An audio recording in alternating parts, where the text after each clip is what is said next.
Bonjour Benoît, merci de nous recevoir aujourd'hui. Bonjour Marie-Laure et bienvenue au CESR. On vous suit?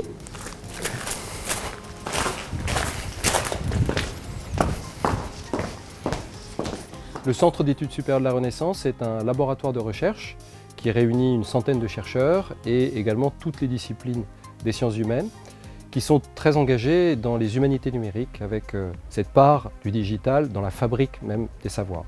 Nous pilotons également une formation qui s'appelle l'École supérieure en intelligence des patrimoines où ce volet digital est très important. Et puis également le programme de recherche, Ambition Recherche-Développement, qui a le même nom, Intelligence des patrimoines, et qui réunit 32 laboratoires de la région Centre-Val de Loire. Alors maintenant, je vous propose d'aller à la rencontre de l'équipe du programme Intelligence des patrimoines pour découvrir le projet de recherche sur le château de Montargis.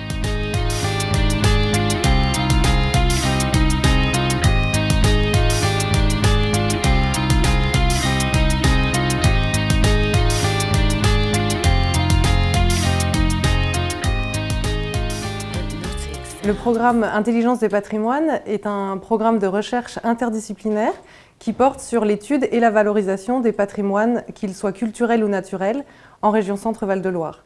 Il est donc financé par la région et porté par l'Université de Tours pour un collectif de 9 partenaires académiques.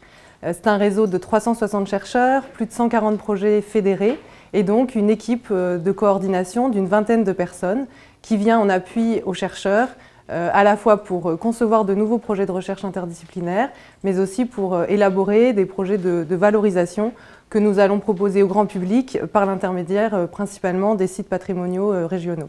L'équipe du programme Intelligence des patrimoines est principalement composée de 2 pôles, un pôle de médiation scientifique et de gestion de projet, qui accompagne les chercheurs dans la définition de projets de valorisation grand public, et puis un pôle numérique composé d'ingénieurs informatiques de haut niveau, qui accompagne nos chercheurs plutôt dans la collecte et la structuration des données scientifiques. Et c'est vraiment cette articulation et cette collaboration entre les 2 pôles qui nous permet de proposer au grand public des applications de visites virtuelles par exemple, des web documentaires, des jeux sérieux et donc de rendre accessibles les données de la science à un public beaucoup plus large.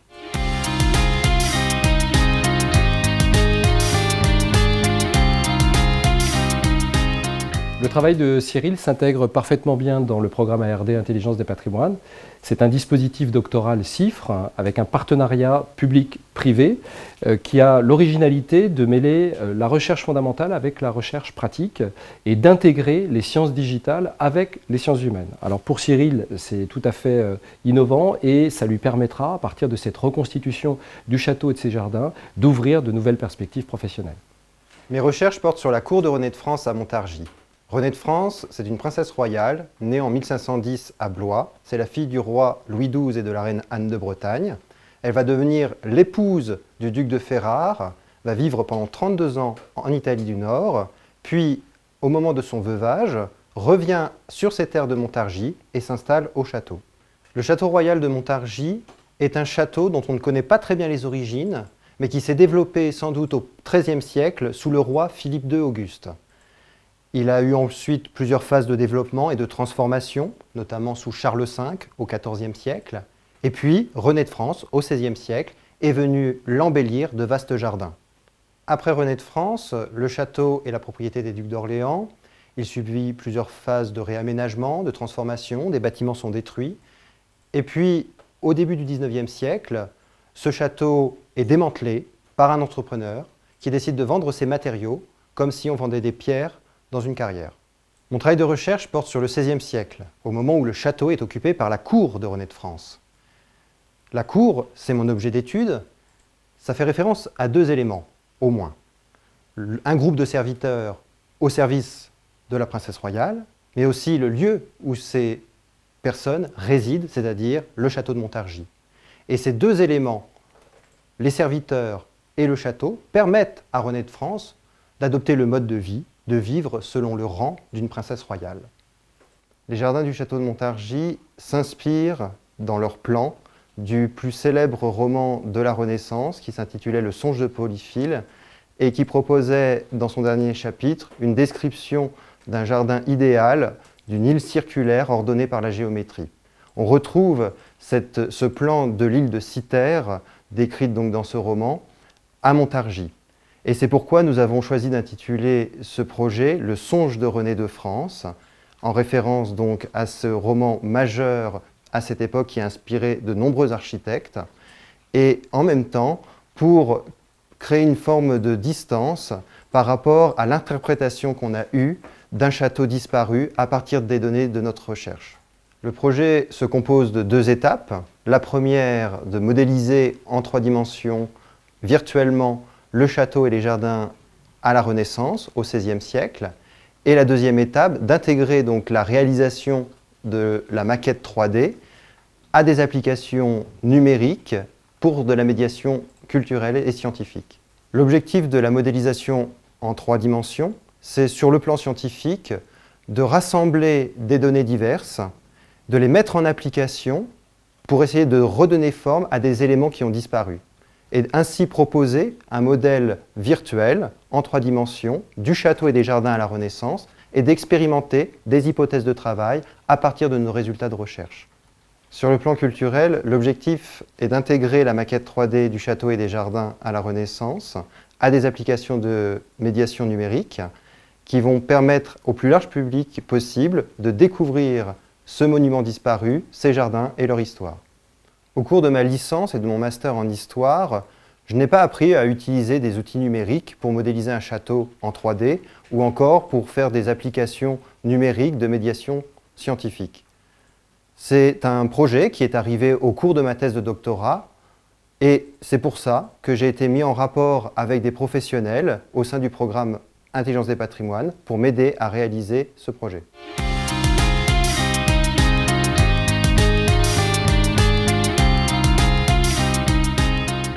Dans un premier temps, pour ce projet, j'ai fait mon travail d'historien. C'est-à-dire que je me suis interrogé sur ce château, ces jardins au XVIe siècle, et je suis allé rechercher des informations dans les archives, dans les livres en bibliothèque. J'ai analysé les informations que j'ai retrouvées et j'ai interprété ce que j'avais retrouvé, les résultats de mes recherches. La principale source sur le château de Montargis et ses jardins au XVIe siècle, ce sont les représentations de Jacques Androuet du Cerceau, qu'il a publié notamment dans Les plus excellents bâtiments de France, qui est un ouvrage qui rassemble beaucoup de présentations de châteaux royaux importants pour l'époque, dans lequel donc, il a intégré Montargis. Nous avons sous les yeux des dessins de ce projet d'ouvrage qui sont conservés à Londres, au British Museum, qui nous représentent ici le château en vue perspective, mais aussi des détails sur un bâtiment, qui est la grande salle, ou encore le développé du pourtour du château et une partie de ses jardins, et un détail sur une grande galerie qui était aussi dans les jardins. La question qui se pose face à une telle source, c'est de savoir est-ce qu'elle nous représente la réalité ou non? Jusqu'où elle nous représente ce qui a existé? Et pour essayer de répondre à cette question, il est nécessaire de croiser ces représentations avec d'autres sources, d'autres présentations, d'autres textes descriptifs, d'autres données. Les différentes informations qu'on retrouve et qu'il va falloir croiser, elles se situent dans des documents qui sont éparpillés un peu partout en France ou à l'étranger, dans des archives, dans des bibliothèques. Il faut notamment consulter d'importants registres de comptes et parfois leurs pièces justificatives qui se retrouvent dans des situations d'entremêlement assez complexes à démêler. Et cet ensemble de données venues de plans, de représentations et de textes issus des archives, il va falloir les croiser pour permettre de développer notre connaissance sur les jardins, sur le château de Montargis. La problématique maintenant, c'est de savoir comment appliquer les données que j'ai récupérées à la réalité. Et pour cela, j'ai eu besoin de Damien et de ses compétences.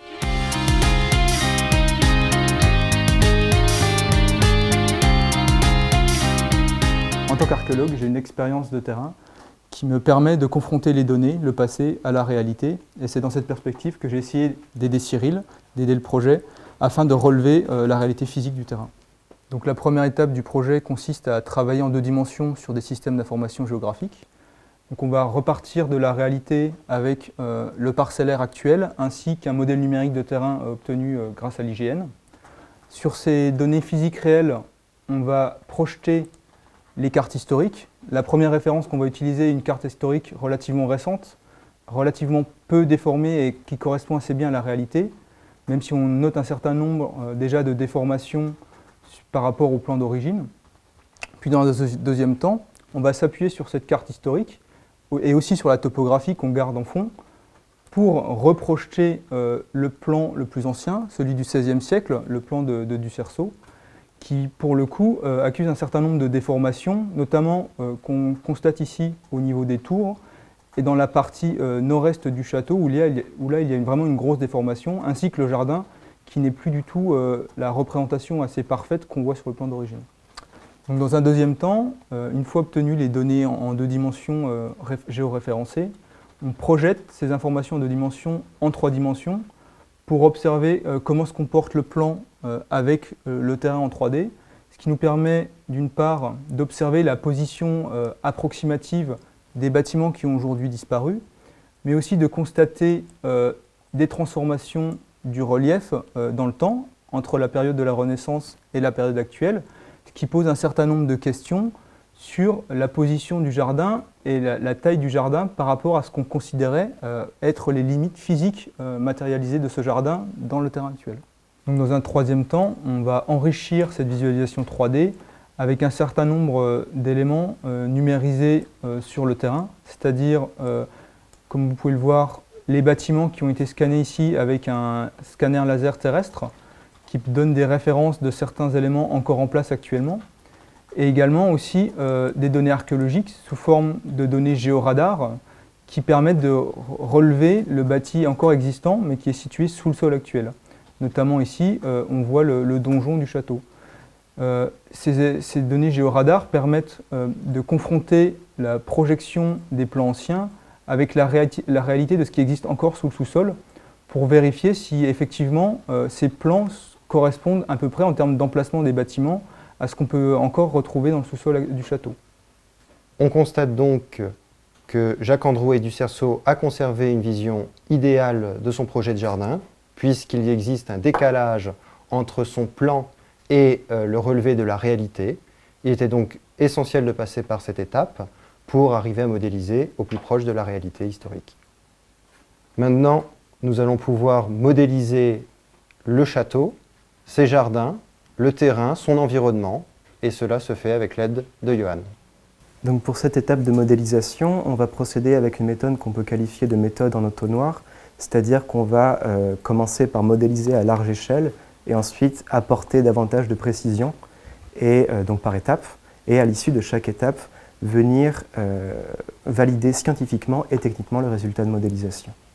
Donc pour être un petit peu plus précis, la première étape va consister à récupérer les différentes données qui ont été acquises, donc comme l'ont précisé Damien et Cyril précédemment, pour pouvoir concevoir l'environnement, le terrain autour du château de Montargis. Sur ce terrain, on va ensuite venir poser des éléments très simples en 3D, des rectangles et des cubes, qui vont symboliser les différents éléments de bâti du château et qui vont permettre de valider le positionnement du château dans son environnement.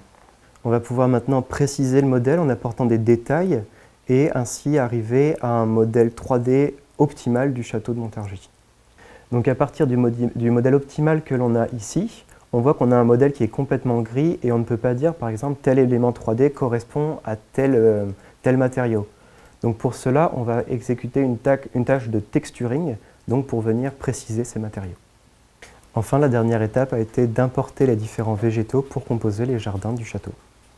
Historiquement, dans les jardins du château royal de Montargis, il y avait une quantité très importante de végétaux et à modéliser, ce serait quelque chose de quasiment impossible d'avoir des centaines de végétaux, ça consommerait beaucoup trop de ressources. En effet, le travail de modélisation il est considérablement contraint par ce qu'on souhaite en faire. Ici, on souhaite effectuer une application de visite virtuelle qui va être effectuée sur le web et qui va être effectuée en temps réel. Par opposition au précalculé, c'est-à-dire que tous les calculs qui vont être faits pour afficher donc, les différents éléments 3D vont être faits en temps réel, donc en direct, pendant l'exécution de l'application. L'optimisation est effectivement une contrainte technique que l'on a pu rencontrer. On a également été, au cours de ce projet, soumis à des contraintes scientifiques. Et je vais laisser Cyril poursuivre sur cette partie-là. L'une des difficultés de ce projet, c'est aussi la qualité des informations délivrées par les sources historiques. Et c'est notamment le cas ici pour cet élément architectural des murs du jardin. Les infographistes en 3D m'ont demandé d'apporter des précisions car ils le trouvaient relativement imprécis dans sa représentation. La première étape a été de préciser donc la forme de ces merlons en recourant notamment aux formes architecturales connues de cette époque et puis expérimenter leur implantation dans le jardin avec les infographistes selon les proportions indiquées par Jacques-Androuet du Cerceau. Nous avons donc à la fin des éléments assez monumentaux qui étaient structurants pour le jardin et que nous avons expérimentés dans le cadre de ce projet. Notre résultat, c'est cette forme de merlon qui faisait à peu près 10 mètres de large, 2,50 m de haut, et cette forme, ces proportions, respectent les informations données par Jacques-Androuet du Cerceau.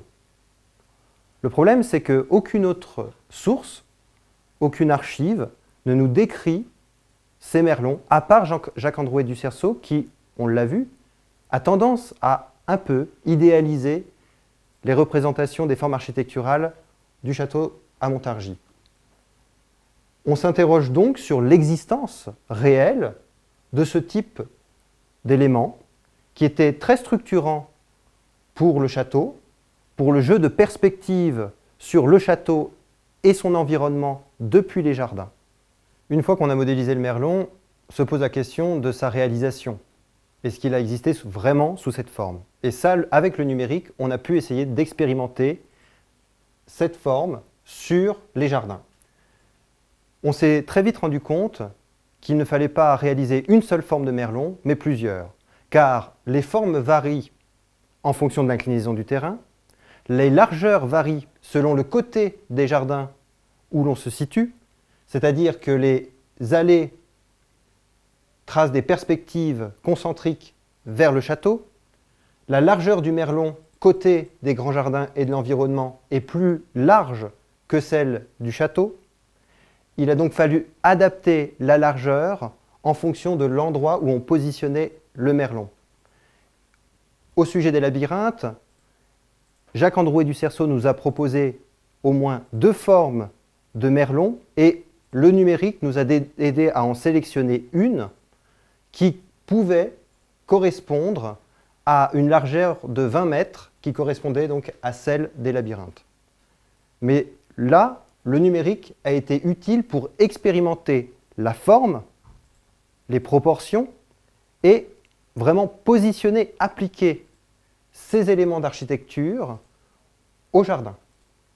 On aboutit donc à une maquette 3D du château et des jardins qui a été réalisée à partir d'un travail de croisement de sources historiques qui nous permet donc d'avoir au final une vision moins idéalisée du château, pas uniquement à partir des plans et des dessins de Jacques-Androuet du Cerceau, mais à partir d'un ensemble de données que le numérique a permis de rassembler, de croiser et de donner une forme pour les historiens, pour l'analyse de ce château et de ses jardins. Dès les débuts du projet Montargis 3D, Manu et moi, on a travaillé ensemble pour imaginer quelle technologie on allait utiliser pour diffuser les résultats du projet, la maquette 3D par exemple. Et donc on a choisi du web pour toucher un public très large. Mais on a aussi utilisé une technologie très particulière qui s'appelle le Looking Glass. Et cette technologie-là, on va l'utiliser pour organiser des événements culturels ponctuels, où on serait présent pour expliquer l'histoire du projet. Sur le web, on aura donc une visite virtuelle du château de Montargis et de ses jardins, avec des points d'intérêt qui vont nous en apprendre plus sur l'histoire de ce projet. Et on aura une seconde expérience sur un écran à effet hologramme, qui s'appelle donc le Looking Glass. Et on a vraiment voulu avoir 2 expériences qui se complètent, et donc sur cette deuxième expérience, on va avoir un rapport complètement différent à la maquette 3D du château et de ses jardins, puisqu'on va pouvoir manipuler avec du tactile cette maquette, et puis être accompagné de l'avatar de Jacques-Androuet du Cerceau qui va nous expliquer un peu ce projet unique. Donc le Looking Glass, c'est un écran volumétrique qui permet de faire des effets d'hologramme. Donc au lieu d'avoir un rendu en 2D comme on l'a sur un écran classique, ici on l'a dans un rendu 3D comme si on pouvait voir l'objet en vrai. Et ça fonctionne avec plusieurs rendus superposés les uns aux autres et qui demandent une machine de calcul assez puissante pour pouvoir faire environ 48 rendus différents au lieu d'un seul. Ici, le Looking Glass fait une 3D différente de ce qu'on peut trouver habituellement au cinéma ou sur un simple paquet de céréales, qui est ce qu'on appelle de la 3D stéréoscopique. Donc habituellement, on fait simplement 2 rendus, on les superpose l'un à l'autre et les yeux font le travail pour avoir cet effet 3D. Ici, on prend 48 points de vue différents autour de notre objet et le Looking Glass va calculer une image en 3D comme si l'objet était devant nous et ce qui donne cet effet d'hologramme. Ici, on a un prototype qui nous permet de manipuler des machines de Léonard de Vinci et qui nous permet de constater les limites de l'écran et des capteurs qu'on utilise.